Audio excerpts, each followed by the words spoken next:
On avait donc pour s'amuser une belle volaille de Chaland, la fameuse volaille aux pattes noires. Un très très beau produit, un label rouge. On a des champions de Paris français, je précise encore une fois, toujours utiliser des champions de Paris français afin d'aider nos producteurs. On n'utilise pas les Polonais tant que faire se peut. Et on a déglacé avec un ratafia, parce qu'aujourd'hui c'était le jeu, on a un ratafia magnifique. Donc on a déglacé avec notre ratafia et on rajoute une belle crème double normande. Et voilà, et ça va nous donner le petit plat que vous allez déguster maintenant. Alors, bonjour Richard Ramos, député de la République française. Oui. C'est important parce qu'ici, on se bat pour une agriculture Française, s'il vous plaît. Voilà. à la table française. Alors, Marc Amani représente forcément les Eurotoc. C'est important aussi parce qu'une filière engagée de chefs qui se battent en tout cas pour un consommé mieux, un consommé français là encore, et une meilleure identité non seulement dans les cartes et bien sûr dans nos assiettes. Alors on va se prêter un jeu ensemble, c'est de découvrir quelle agriculture se dessine sur l'assiette de Marc, qui est une agriculture généreuse, hein, bien évidemment Richard, hein, on n'est pas sur quelque chose... On est généreux. Ah oui, puis il n'y a pas de piège, c'est juste comprendre, mais ce qui est important c'est d'imaginer finalement que cette assiette nous transporte, elle nous permet de voyager, de raconter des histoires. Et on va au-delà des paysages puisqu'on veut être gourmand. Et c'est un peu le défi qu'on va te présenter avec cette assiette. Non, on est bien d'accord Marc, hein. Alors on va l'attendre, tu crois que ton service est prêt? On va te donner 30 secondes. En attendant l'actualité, Richard.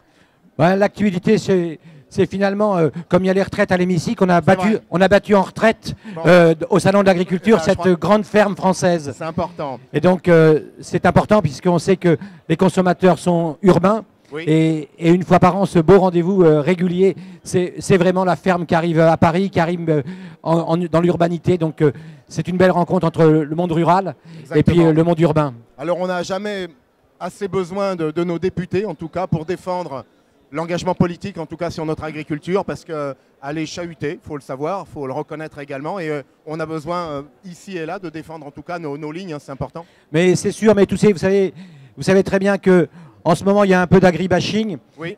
Ceux qui veulent mettre à mal notre agriculture et nos agriculteurs sont des cons.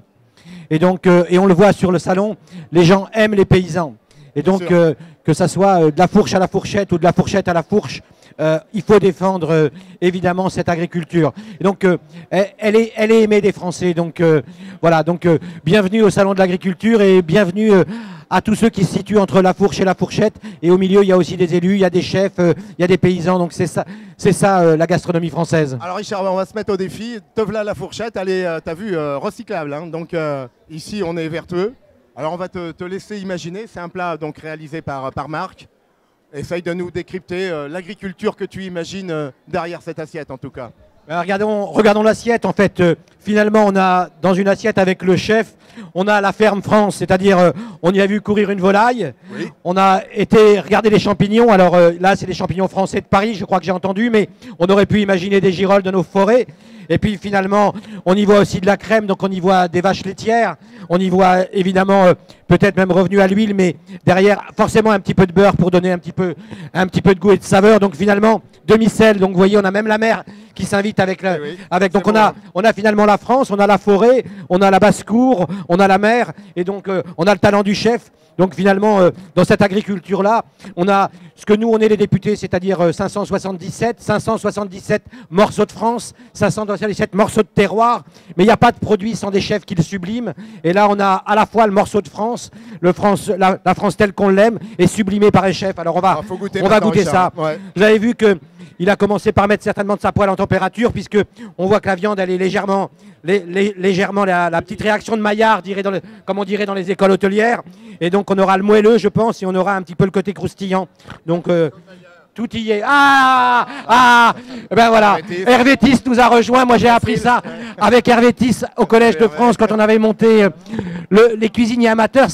C'est avec les secrets de la casserole d'Hervé Tisse. Comment casser l'émission, Richard? Bien. Goûter, pardon. On y était à la volaille. C'est pas les réactions de Maillard, c'est des réactions voilà. de Brunis. Voilà. La cuisine moléculaire. Ça y est. D'Hervé Tisse. Alors, Richard, cocorico? Cocorico, c'est splendide, c'est superbe. Il faut manger français, il faut manger des champignons de Paris français, il faut de la volaille française. Label rouge. Label rouge. Donc, volaille de Chaland, de Vendée. C'est en fût. Donc voilà. Partenaire. On y va, vive l'agriculture française, vive les produits français. Et puis, on l'a avec le chef qui est aussi Eurotoc. Donc, on a un morceau de terroir, on a la France, on a l'Europe. C'est-à-dire que on a le produit qui démarre du territoire et on va le vendre aussi dans le monde parce que le rayonnement de la France, c'est aussi le rayonnement international et le rayonnement européen. Bravo, chef. Eh ben, merci Richard de ton passage. Marc, on va aussi féliciter ton jeune acolyte Aloïs parce qu'on a un jeune en cuisine. Et la transmission. La transmission très importante. On a une génération de jeunes qui est hyper intéressée par ce qu'il y a dans l'assiette. Donc à nous les chefs de leur faire aimer la bonne nourriture et la bonne cuisine française avec des produits français. Et grâce à nos députés français, moi je leur dis merci parce qu'ils nous défendent et ils défendent la gastronomie française partout. Et comme on a du vin avec, même si c'est dans un gobelet, c'est du vin français. Donc comme on dit chez moi en Touraine, vaut mieux boire le vin d'ici que l'eau de là. Bonne santé. Sur ces bonnes paroles, merci. C'est ici sur Agri Demain. À très vite. Merci Richard.